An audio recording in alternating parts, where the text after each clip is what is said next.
Cocktail जाया होमबा होमबालाय अन खालामनो सोरबा बिरियानि मटन बिरियानि खुलुमबाय रायजोफोर नैसो गुड नाइट गुड इभिनिं केन्सेल खालामनानै लाना फैदोब्रा जानोसै जमानो मोखां नायलायलाय आर'नाइ लानासो जानायाव आं दं कृष्णा मानु madam very nice looking India okay Krishna thank you la la la la la Kada Agar Rampura Iba bobbiting dongलै Obra lana fै सोरबा पिज्जा होगोनदां सोरबा डमिनस मा होनोमोनलाय सोरबा मटन बिरियानिफोर फैबाथाय लादो सिद्दा फैदो ना जाफेरा बिदि नोंना आंबा हले थिग अनलाइन पेमेन्ट कार्डखौ केन्सेल खालाम जाखागोनमोन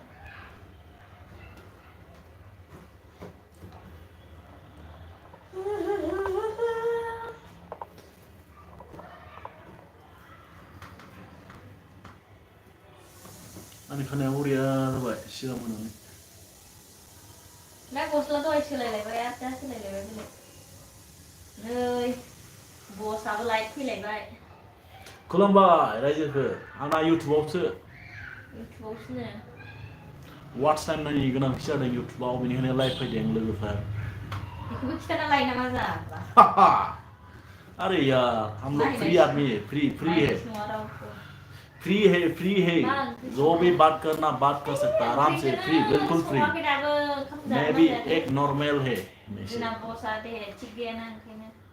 वाव कमेंट करो कैसे हो आप लोग कोलकाता इंडिया हाँ हम लोग ठीक है हम लोग बेंगलोर पे बेंगलोर में पूरा बारिश है अभी बिल्डिंग गिर रहा है आप लोग की कोलकाता में कैसा है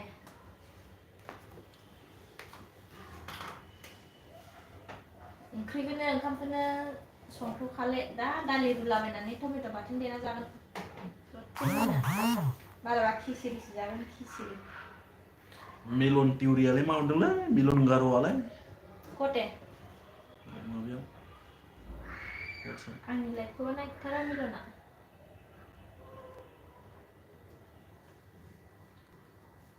हेलो कमेन्ट खालामदो अननानै सोर दङ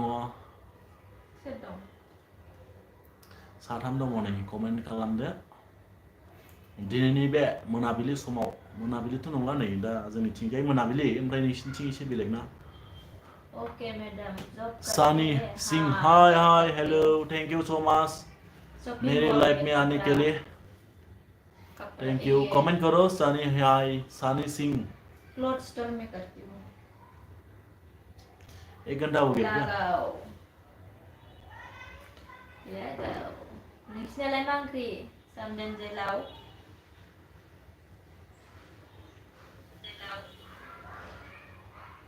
एम्बासिडर बिरियानी अर्डार खालामदो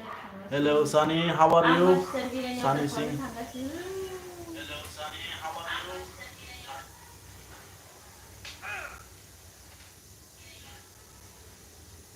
अमा बेदर लायनानै गोथाव संनानै जागोन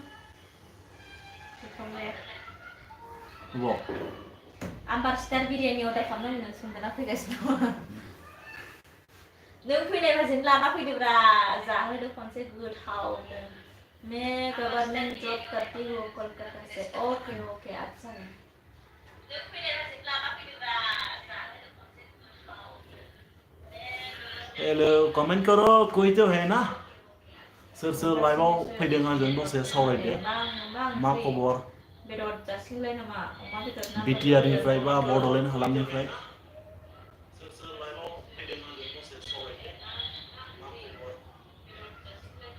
नोंनि लोगोआ हिनजाव ना हौवा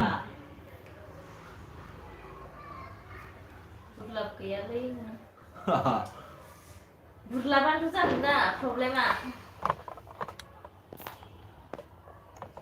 गुरलाब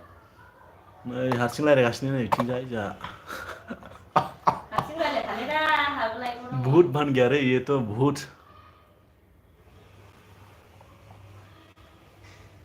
गुरलाबानो जायो प्रब्लेमा आसल प्रब्लेमा नै मोदाय खर' दंलायबावसो बिना खाथियाव มาได้ครอ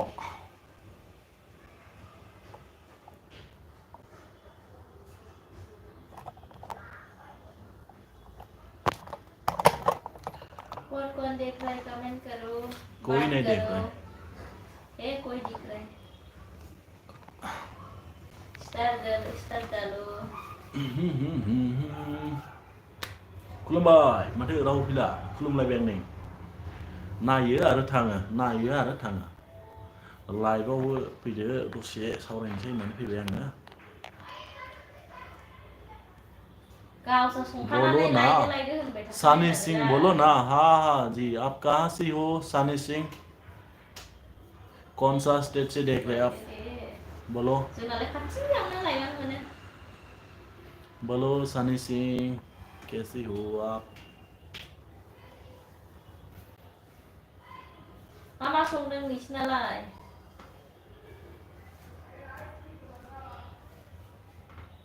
बिहार से बिहार से nice I like to Bihar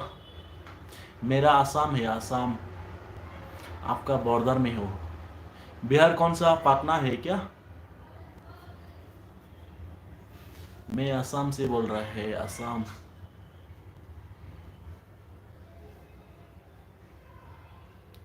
हाँ पटना हाँ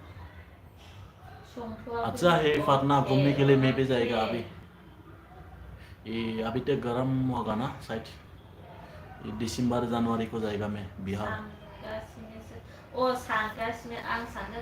बिहार का फेवरेट ये ट्रेडिशनल फूड कौन सा है आप बोलो कमेंट में आपका बिहार का फेवरेट खाना कौन सा है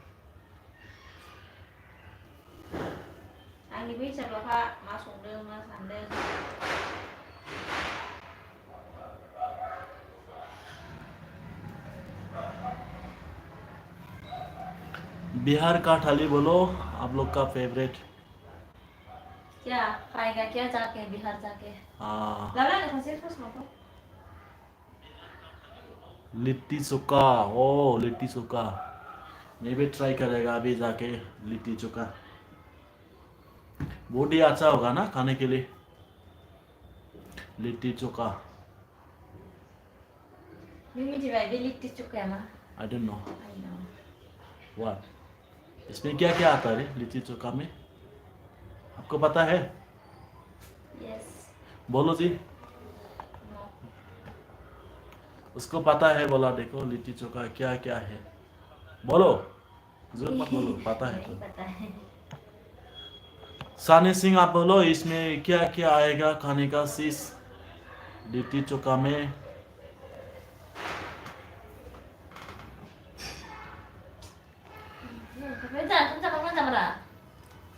I don't know your choice you eating or no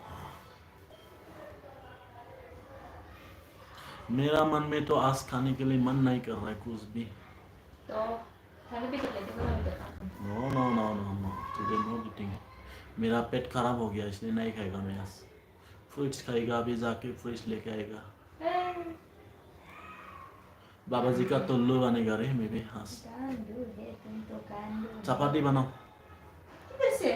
idli ना वो खराब हो गया था आलू फ्राई बना के नो आई डोंट लाइक आलू लाइक थानानै बसा लायनो थिनबाबो लाना फैदोब्ला नोङो आं संना होगोन गोबाव जायो आरो थिनहरबाबो थांथारालै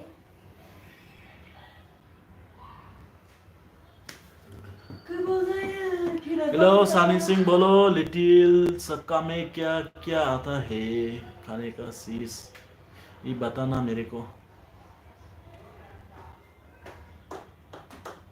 कितना 9 मिनट्स हो गया अरे 9 मिनट्स हो गया कौन कौन है कमेंट करो सर डोंग कमेंट खालाम कमेंट करो আমি আসি নহয় আমি আসু নহয়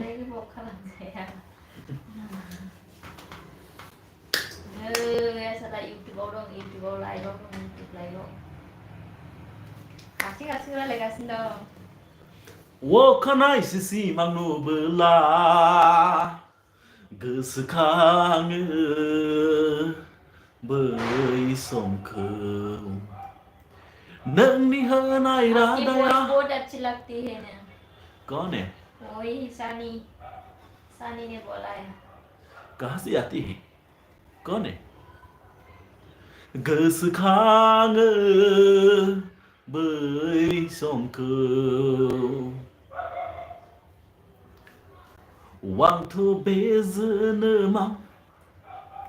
नोंखौ मोननाय नंला मुझे बहुत अच्छे लगते हैं खाने के लिए। जोनोम मोनफिनथों नोंखौनो मोनफिनथों आजाव कपिराइटसो होलाबायलै इउटुबाबो दाना मेथाइ खनबाथाय हाब मेथाइ खननायजोंनो यस ओ माय गॉडनेस मेथाइ खननायजों मारै कपिराइट अभी तो ये बोरा गाना है उसके लिए नहीं आएगा दूसरा गाना है तो एआई में चेक करता हूँ एआई में चेक करने से सब कुछ पता चलता है आजकल बहुत दिन ये जमाना बहुत डेंजर हो गया कौन कौन आते हैं थोड़ा बात करके जाओ कमेन्ट खालामदो सोर सोर दं आंनाथ' नै माथो नुलाबो साब्रै दङ साब्रै आंनाव नुवाखै नोंनाव साबेसे दं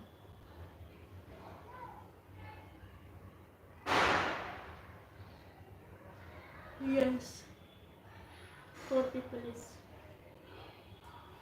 आपकी सिस्टर है क्या भाई आपकी सिस्टर है क्या भाई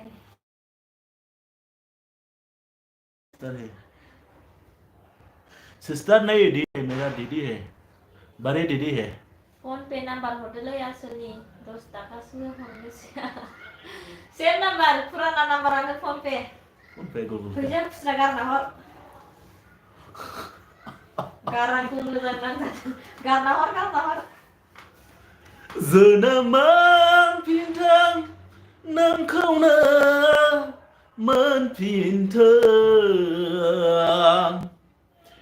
वांथ' बे जोनोमाव नोंखौ मोननाय नंला सोरनाव फैसा खुस्रा दं दे ब्रा गानना हरदो बिराद भिखारि जाबाय बेदर जानो फैसा गैला इउटुबाव फैयागौमानि नै लाइभआवसो फैलागासिनो आर'नाइ लालायना फैदों आङो दिनै बड'लेण्डनि जानानै खुलुमबाय रायजोफोर नायनाय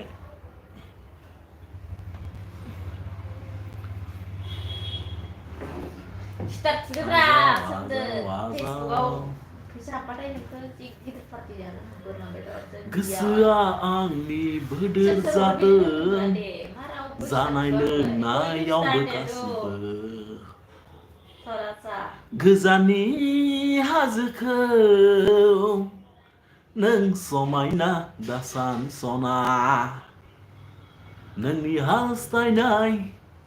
नोंनि लुबैनाय बादि मोननाय नङा आं बे जोनोमाव लगाओ मा हारसिं लगाओ न'आवलाय अरे यार मैं भी लाइव में आ गया ना इसमें ऑडियंस को तो कुछ देना है ना ऑडियंस को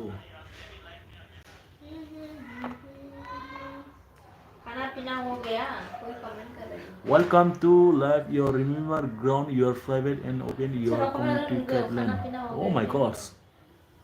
मेरा तो कुछ भी गाइडलाइन नहीं रे मेरे को नहीं देख रहे यार क्या हुआ इसमें क्यों इधर दिख रहे हैं कुछ तो हुआ है कुछ तो गड़बड़ है कहाँ पे देखो मेरा कमेंट नहीं आ रहा है नहीं मैं दिख रही हूँ उधर खाना पीना हो गया क्या भाई बोल रहा उधर से दूसरा फोन से देखो अरे यार मेरा ये कमेंट सेक्शन खराब हो गया रे कुछ तो गड़बड़ है सॉरी गाइस ये कोई तो कमेंट कर रहा है मेरे को हाँ अभी देख रहे हो एक मिनट सानी आसाम सरकार एक मिनट बोलना ले ले चिकन हाँ नहीं पता हाँ नहीं पता लेकिन बहुत अच्छा लगता है खान मैं खान नहीं हूँ आपके वॉइस बहुत अच्छा लगते हैं थैंक यू सो मच सानी सिंह आपके सिस्टर है क्या भाई ये सिस्टर नहीं मेरा दीदी है दीदी खाना पीना हो गया नहीं हुआ अभी तो डिनर करने वाला था अभी क्या खाऊंगे पेट खराब हो रहा है इसलिए खाने के लिए डर गया मेरे को अभी गुटवार गु लोलो क्या देख लिया मैंने लोलो क्या देख लिया मैंने क्या ओ माय बोला? गॉड लोलो लोल हाँ वाला चकल आहा वाला चकल इसका मतलब क्या है? उसका मतलब क्या है आई डोंट लोल, नो क्या देख लिया मैंने? कमेंट करो ऐसा है अभी बात करोगे आप लोग के साथ आराम से मिलके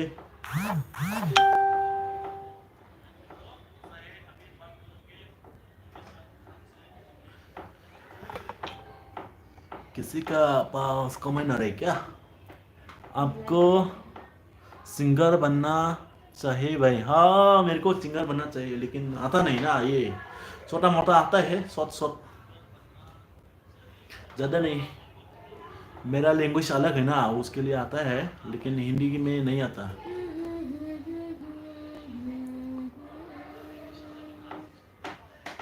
आपको भी गाने के लिए आता है क्या सनी सिंह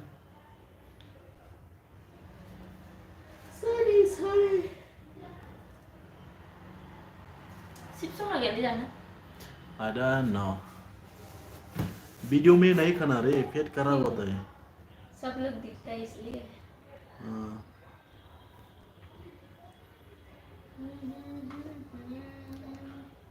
टेंशन जादोंलै मा मेथाइखौनो फिर अरे माइनो बसुमतारी क्या बोल रही है मैंने सोचा नहीं टेंशन ज्यादा नहीं माँ मीठे कौन है? माँ मेथाइ खुनो अरे माँ यार मीठे कौन है टेंशन क्या टेंशन हो रहा है मैं रोमांटिक गाना गा रहा है उसके लिए टेंशन हो रहा है क्या आपको Maino Basumatary Sudah dia punya se. Yes I means I dense I don't नो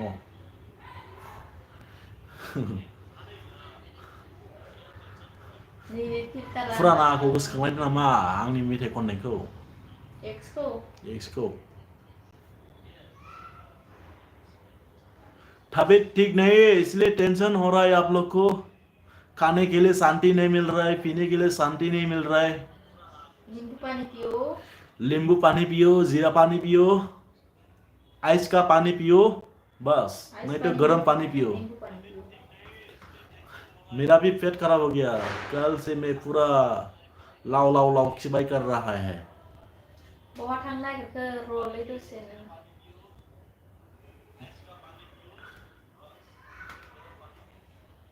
फिर भी देखो बॉडी कम नहीं हो रहा है मेरा Biar lagi ni. Oh, lana pun nama. Tahu kamu sana? आज नहीं लेके आना भाई साहब कल लेके आना कल क्यों? आज तबीयत खराब है मेरा ठीक होने दो कल देखो क्या बोल रहा है सुन रहे ना? आज नहीं पीगा रे जो भी हो जो भी लेके आएगा आज नहीं पीगा मूड नहीं है आज मूड नहीं है आराम से बैठ के लाइफ में बात करेगा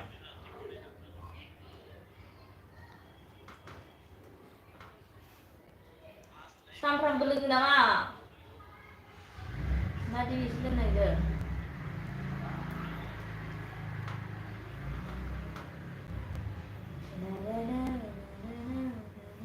दिनै आं नोंखौ जोबोर साबसिन नुदों यो मलाई नहीं जासिगोन दे यो मलाई सानी सिंह क्या हुआ आपको बात करो सानी सिंह हनी सिंह लेना था वो सानी Ang सिंह ikut लेना ada था yang lain kan sih. Honey Singh yes cut करो हनी सिंह क्या हुआ आपको मेरा बाल लंबा हो गया देखो काटना पड़ेगा साइड साइड का ये ऊपर का नहीं कट करेगा इसको वायरिंग करेगा स्मूथिंग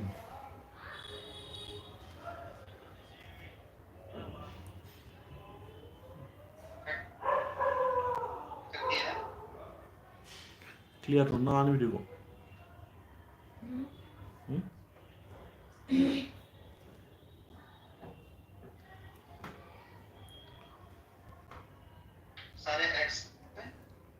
मैंने तो फाता स्पीकर ओ भाई हाँ मैंने तो पता स्पीकर हो भाई अच्छा अच्छा अच्छा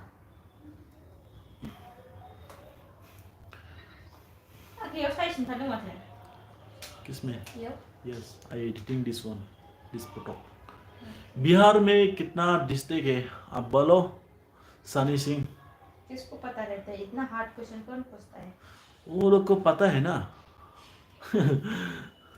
बिहार में कितना डिस्ट्रिक्ट है हमारे असम में कितना है पता है तुमको ये सब पता होना यार लाइफ में अपना अपना स्टेट को पता होना थोड़ा थोड़ा वो पता नहीं तो गूगल में सर्च Dek, kan करो jangan jangan kita. why you cooking that's why Beneran mas mas. huh Kain baru. yes Masa kan? I eating today idli I don't like idli.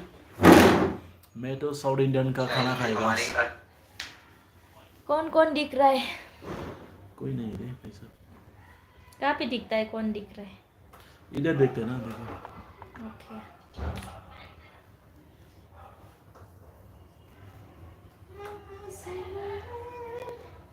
give me your phone What? I check No, you take another one. ले Eh, चंपा. अरे यार दे दो तुम्हारा ले. phone। ये तो क्या कर रहा है कितना फोन है? कितना चाहिए? ले लो. अरे यार देखो मेरा कितना फोन है किसी को सही क्या सेकंड हैंड भेजेगा मैं सेकंड हैंड ऑलरेडी ये एक है ये एक है एक है एक है तीन हो गया ना मेरा तीन फोन है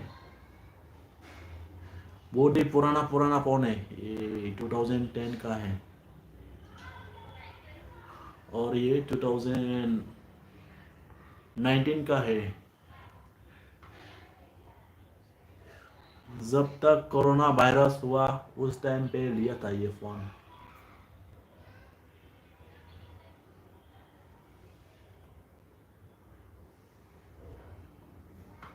सनी सिंह क्या हुआ आपको बात करो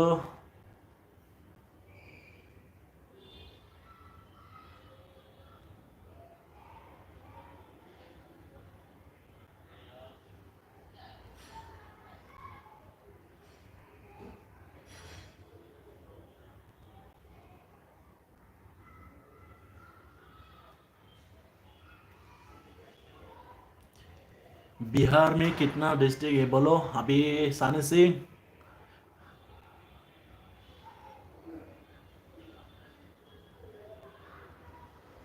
38 जिले हैं बिहार जिले 38 अनुमंडल 101 सिटी ब्लॉक 535 बिहार को 9 प्रमंडल में बांटा गया है पटना देखो। तिरहुत सारण चंपारण पूर्णिया मुजफ्फरपुर भागलपुर दरभंगा कोसी बिहार के कुछ जिलों के नाम अररिया अरवल औरंगाबाद औरंगाबाद भी है बिहार में बक्सर क्षेत्रफल के हिसाब से बिहार का सबसे बड़ा जिला पश्चिमी चंपारण है बिहार में कितना जिले है बोलेगा तो 38 जिला है 38 डिस्ट्रिक्ट बिहार में कितना डिस्ट्रिक्ट है 38 मैं तो मालूम हो गया गूगल में सर्च करके आप लोग को बता सकता देखो सो फानी यार मेरे को तो फानी लग रहा है ये इसके में देख के फानी लग रहा है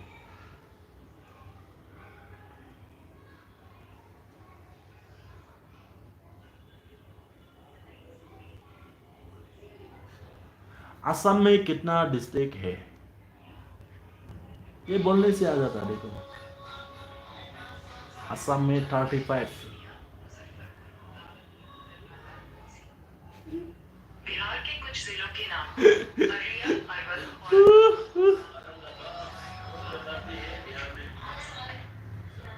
क्षेत्रफल के हिसाब से बिहार का सबसे बड़ा जिला पश्चिमी चंपारण है बिहार में कितना जिले है बोलेगा तो 38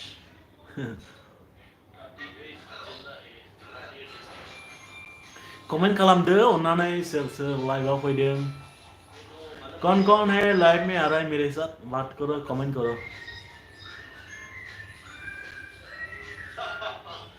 So funny यार, मेरे को तो funny लग रही है इसमें देख के कमेंट फिर से नहीं आ रहे क्या? ये क्या हो रहा है रे मेरे साथ? देखो ऑल है, देखो कमेंट नहीं आ रहा है यार, कोई तो कमेंट किया होगा।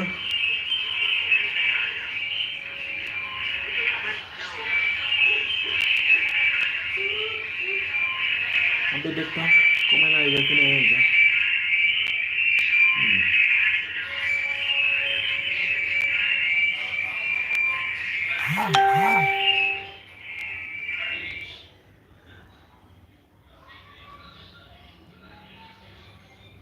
कमेंट खालामदो अननानै सोर लाइभआव फैदों,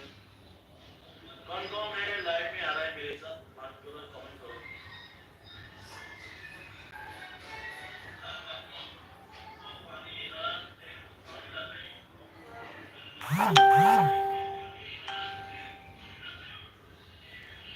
कमेंट फिर से नहीं आ रहे क्या? ये क्या हो रहा है मेरे साथ?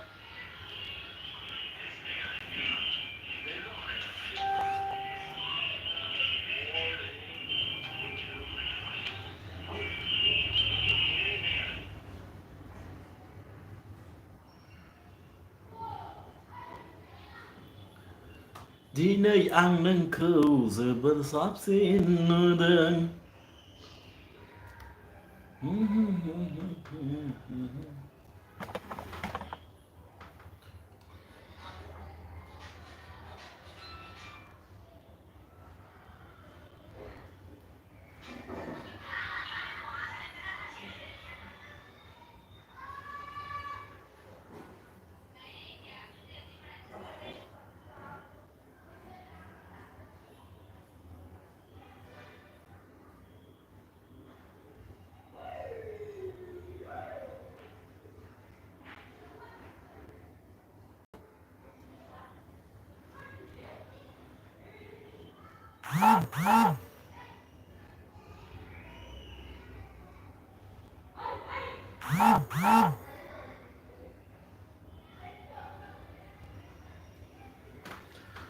अरे यार मैं तो टेंशन हो गया, अरे कोई भी नहीं आ रहा यार। कमेंट करो जो भी आया है। सा सानजा सोनाब नोंखौ नागिरना।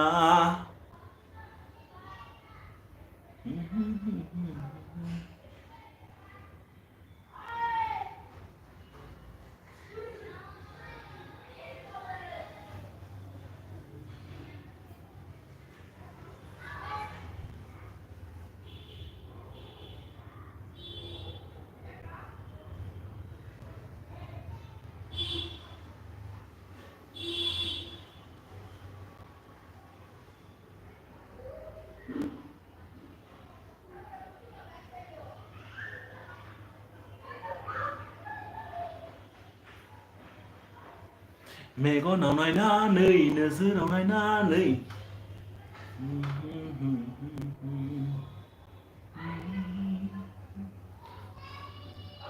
Yes, tell me. No. Attayan जायाखै माथो, आठथायाव थांगोन र'। आठथायाव थांगोन।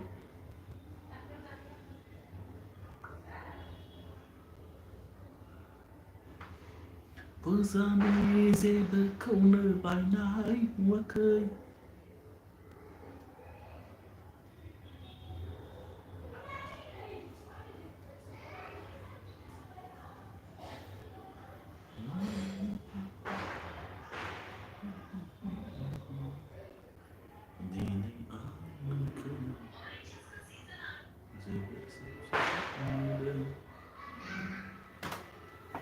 कोई तो आया है। 5 like done bro. M Mosahari blogs thank you so much like होनायनि थाखाय, आंनि लाइभआव फैनायनि थाखाय। मा खबर एम मोसाहारी ब्लॉग्स? नोंबो लाइभआव फै, आंबो मालाबा फैगोन, कमेन्ट खालामगोन। कमप्लिट जाना जायाखै नोंहा एम मोसाहारी वाट्स टाइमा? अन्नानै खिथाहर।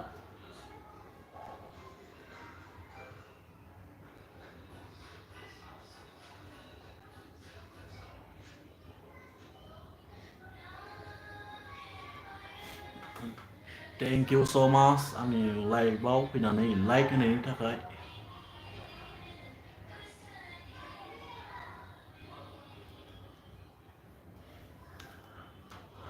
आंहा लाइभ होनो सम मोना ब्र हो माबाफोर खामानि मावोदां नोङो ओंखायनो लाइभ होनो टाइम मोना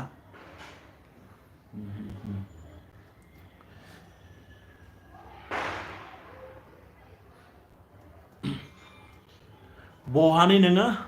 एम मुसाहारि ब्लग्स अन्नानै खिथाहरदो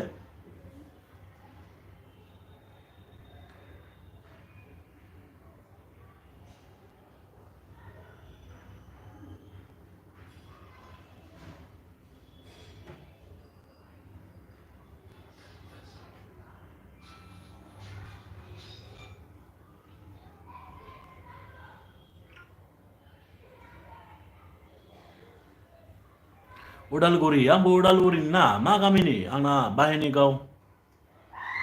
एम मुसाहारि ब्लग्स नोंना अबेनि मा गामि आंनाबो उदालगुरि ना उदालगुरि बाहेरनि गाव आंना काहिबारि खाथियाव सार्च खालामनि आं र' नै बेजों साबस्क्राइब खालामना होबावगोनसो आं नोंनिखौ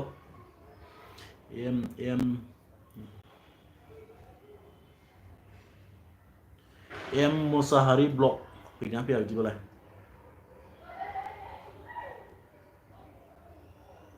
फैया माथो एम मुसाहारि ब्लग्स फैयाखै र' सार्च खालामनि आङो एम मुसाहारि ब्लग्स ना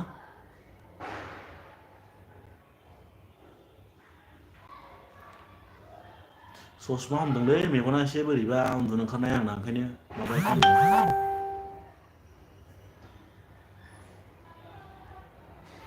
फैबाय एबार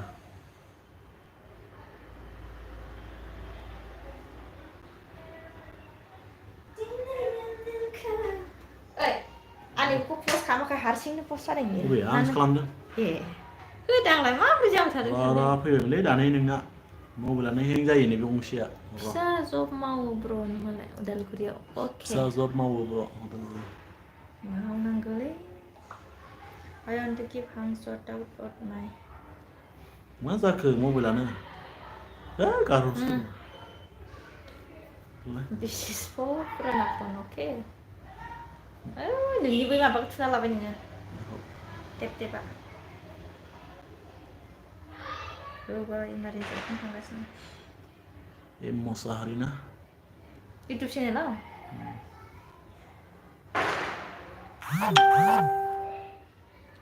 उज्जवल दैमारिनो किधर आ रहा है उज्जवल दैमारी नोटिस आ रहा है कुछ तो ये सर्च कर रहा है देखो ये फिल्टर क्या नाम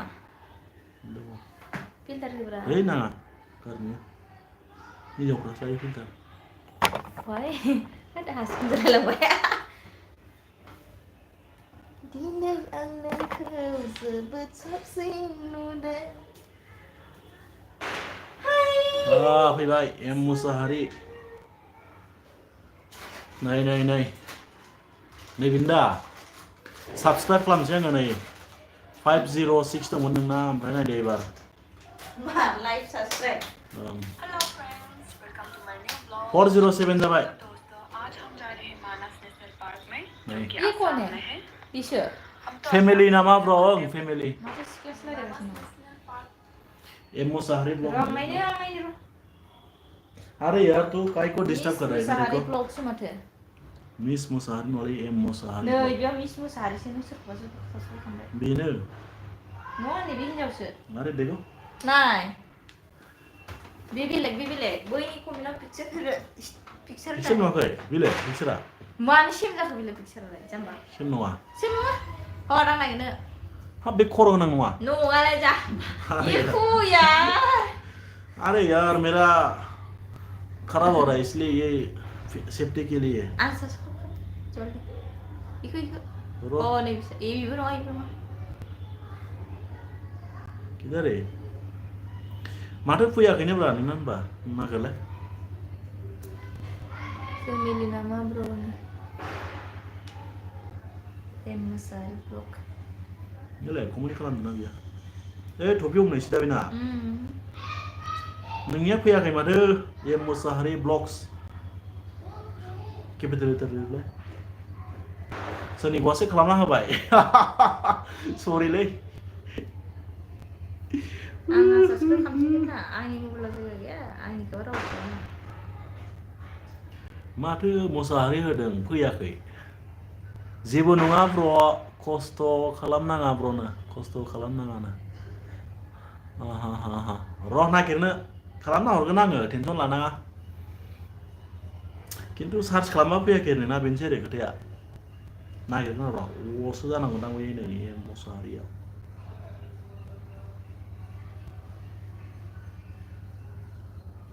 नागिरबाबो फैखालै दा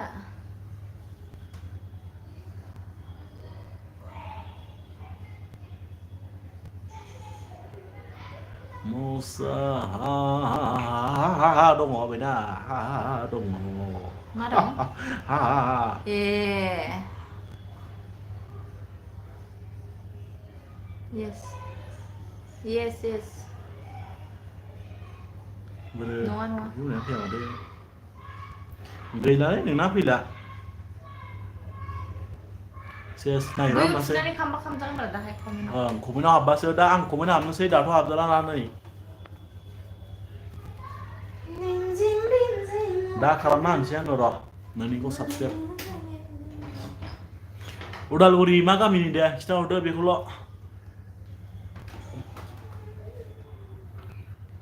आयदै माला आथिं हाजोबबाय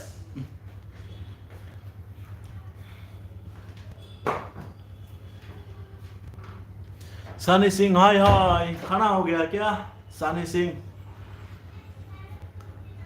थैंक यू दोबारा से लाइव में आने के लिए आपको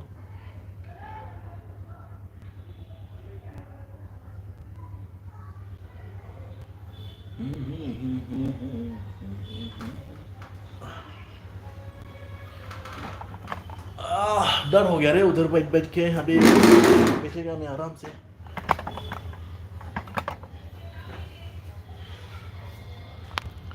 Earthsby blog hi dada like done thank you so much Earthsby blog like खालामनायनि थाखाय मा खबर दादा मोजां मोजां मोजां मोजां नोंहालाय मा खबर Earthsby blog om लेवसै खुलुमदों om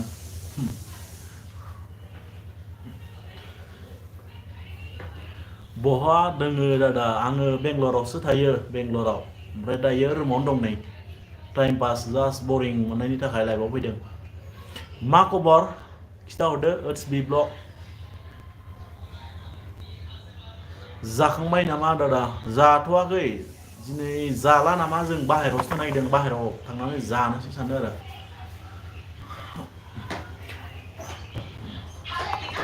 नोंलाय जाखांबाय नामा Earthsby blog लाइभआवसो नामाबो सिङाव हाबना नायगोन आं र' दा हाबजालाना आंना नै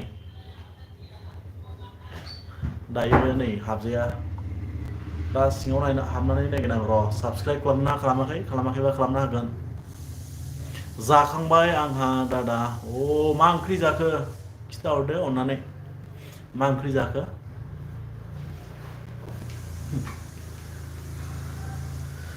मोजां नांदों लाइभआव फैनानै दिनै कमेन्ट खालामदों नोंसोर गासिबो सापर्ट खालामदों साबस्क्राइब खालामाखै नामा दादा आंनिखौ आं खालामबायबो जानो हागौ खालामाखै जानो हागौ दे बुंनो हाला सरि बेनि थाखाय ओमफ्राय आं दा कमेन्टआव चेक खालामनानै खालामहरगोन आरो आं कमेन्ट हरगोन नायबाय था नोंनियाव आप बोलो ना हा सनी सिंह आप बोलो ना हा खाना हो गया क्या आपका आलु ना दादा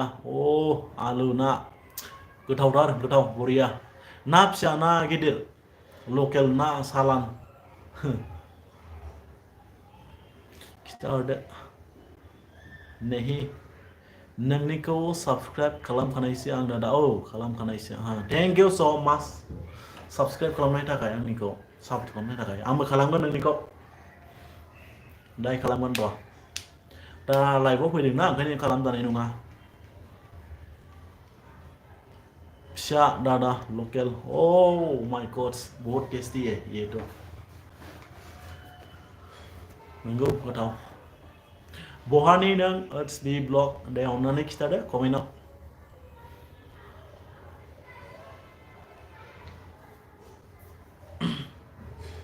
खोन्थाबानो जाबाय कमेन्टआव लाजिनाङा ससमा होनदों दे आङो आंना मेगना एसे बोरैबा जादों उन्दुनानै दहाय सिखारनाया ओंखायनो गाज्रि मोननांला अ दं दे आं दादा र' दा खोन्थागोन आं अन दं दे आं दादा र' दा खिथागोन दे जेबो नङा नो प्रब्लेम जेबो नङा आं मबाइल गंसेजोंबो नायनो हायो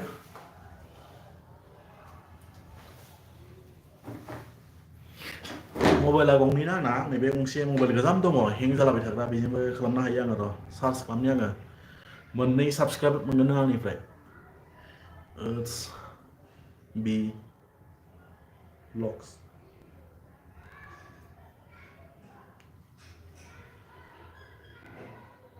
साबस्क्राइबा माबायानो फैया अ 794ल' माथो नोंना मोनबाय नै आं साबस्क्राइब खालामसै एबार 794 एबार नायदो नोङो 95 जासिगोन वाट्स खालामबावगोनसो आं भिडिअखौ नोंनिखौबो अराव होना दोनबावबायसो नै मालायनि भिडिअसो नङा नोंबो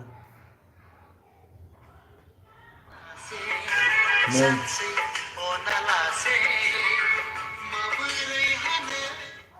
सानसे अनालासे मेथाइयाबो बरियालायावसो माथो स्टेटास होनायावसो मोजां जागोन बियो गाज्रि मोननाङा खिन्थु आं खननाय जाबाय आरो मेथाइखौ देलाय 95 जाबाय 795 1K जाथारसिगोन लाइभ फैबाय था आरो भिडिअ होबाय था बिदिनो नै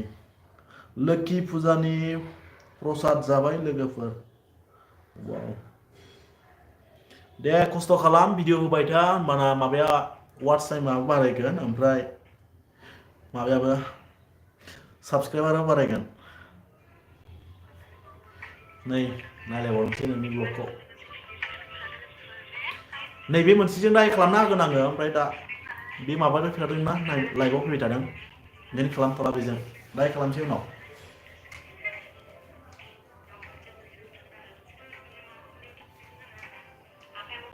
कमेन्ट हरदां नाय नैबेजों मोनसे एकाउन्टजों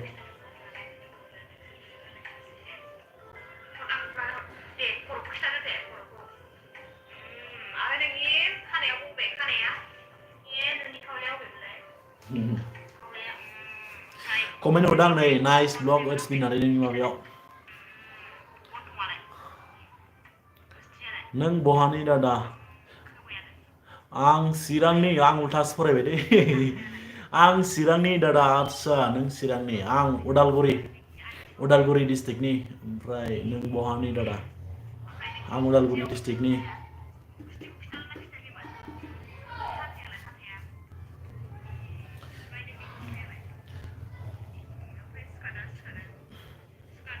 बारा रोङा आं दादा भिडिअ खालामनो जेबो नङा बियो आरामसे थुलांबाय था सोलोंबाय था होलांबाय था हारसिं रोंलांगोन ओमफ्राय माखौ रोङाखै इउटुबाव सार्च खालामनानै नायबानो जाबाय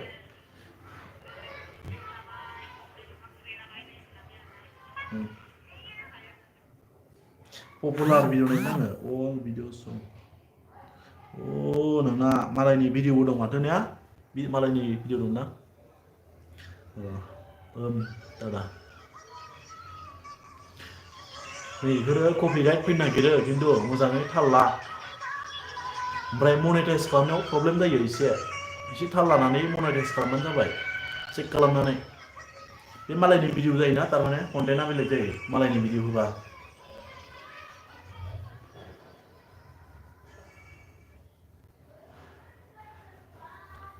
बेनिखायनो गाव गावनि भिडिअ हानायसिबां गाव गावनि भिडिअ होबाय थानांगौ आरो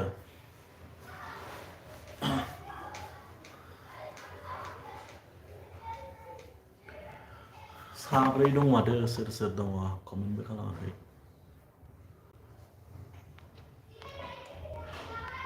कमेन्टआसो माबा जालाय नामा आंनासो हेल' र' प्रब्लेम जाबाय थादोंलै आंना टप मेसेज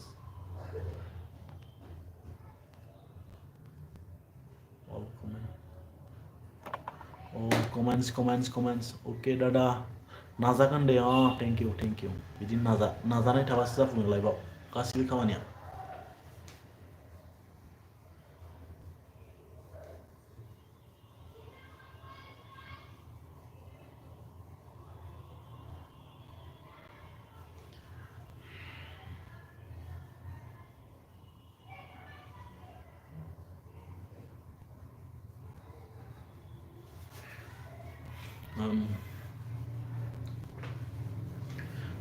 दे माबाफोर सोंनो गोनां दंबा सोंबावदो हागोन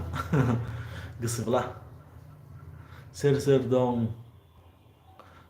दङ कमेन्ट खालाम नोमबाजै दं नोमबाजै सानै थायो जों फेमिलि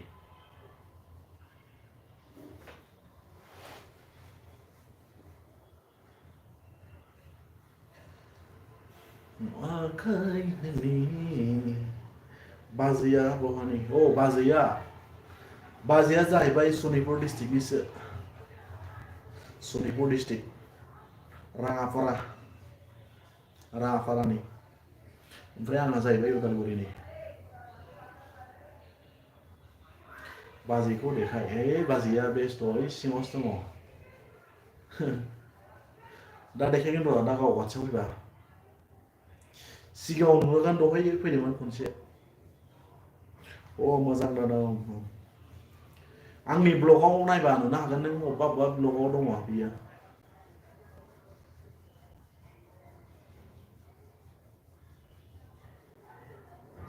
ब्लगाव फैयो बेयो आंजों मालाबा होनबाना नुगोन नोङो सिङाव हाबना नायबा आंनि भिडिअफोरखौ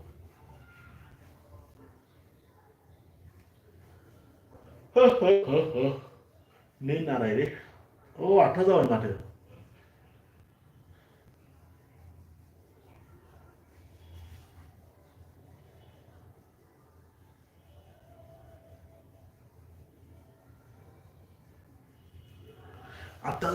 आठथा जाबाय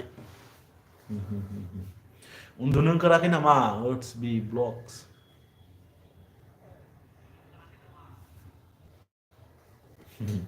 स्टिकार सलायबावबाय सुपार ना मा होनो बेखौलाय बिनि मिनिंसा मा खिथाहर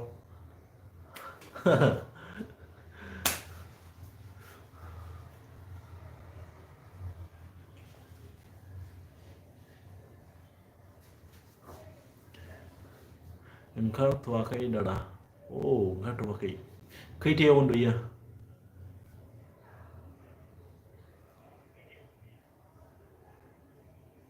मिन्थिया दादा आं मा सोंदोंमोन मिन्थिया दादा नैबे स्टाइल किलिं ओमफ्राय माबा मोनसे मिनिंस दं बेयावबा आंबो लायो खिन्थु ओरै फट' होबाथाय मालायफ्रा केन्डिडेटफ्राबो ओरै लायोना ओरैजाय थिग बिदिनो आरो जाय हो होननायफोरबायदि मोनसे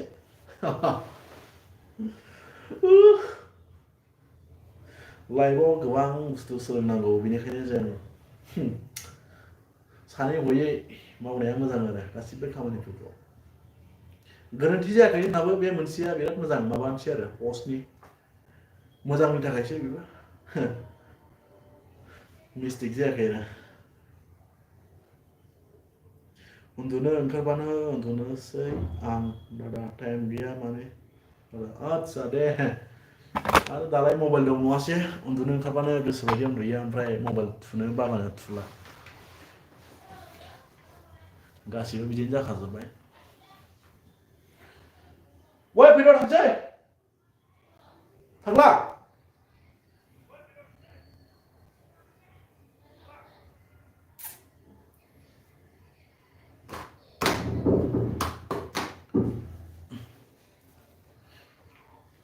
दिनै बर' हारिनि कालचार नेरसोनखौ लाखिनो थाखाय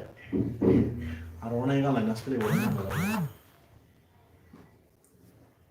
बेसे गोबाव जाखो दादा बाजैखौ लानाया माय गड नाइस कुइसन थेंक इउ सो माच 1.5 बोसोरखौनो होनदो 1.5 बोसोर जाबाय 1.5 बोसोर जाबाय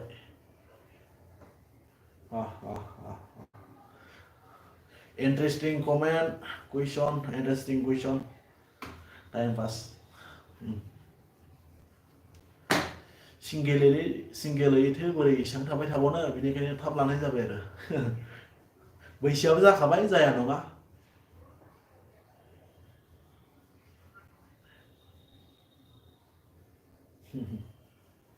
कमेन्ट स्ल' फैदों दै खिन्थु कमेन्ट खालामदोंबा सोर सोर दङ नोंसा न'आव जों दायो सानैल' थायो आं दायो बेंगलरावसो थायो नालाय ओमफ्राय जोंहा न'आवलाय आइ दङ ओमफ्राय जोंहा दादानि थालांनाय गथ' गथायफोर दं साथाम थायो न'आव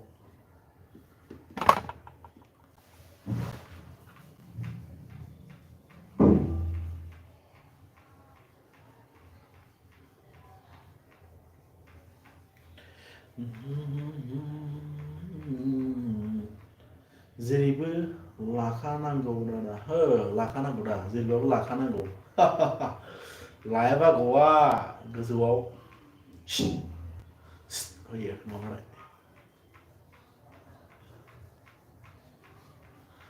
हिनजावखौ जेरैबाबो लाखानांगौ जेरैखिजाया खिन्थु उन्दै बैसोआव लानाङा आरो बेनोसै एसे बैसो जाना लानांगौ 25नि गाहायाव हाइस सेंग्राफ्रा लाजायो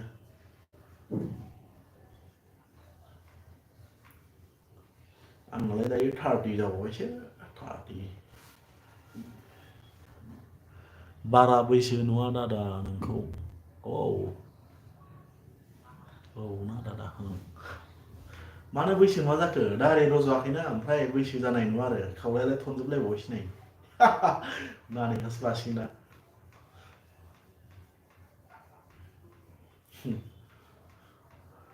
30 हाबबाय 30 खिथास्लाबबाय आं ओरैबायदि अपेनलि आङो पाब्लिकलि खिथाना लाखायो आरो डाइरेक्टआव बैसोखौलाय थगायना मा लाब ओंखायनो खिथाखाबाय आरो 30 बोसोर जाबाय आं 30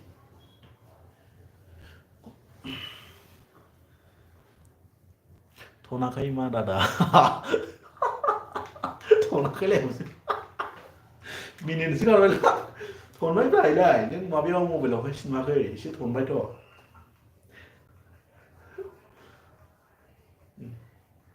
नोंहालाय बेसेबां बैसो जाखो खिथादो दे इट्स बि ब्लग सिस्टार आगैसो होनांसिगोन आंखौ दादा दादा होनगासिनो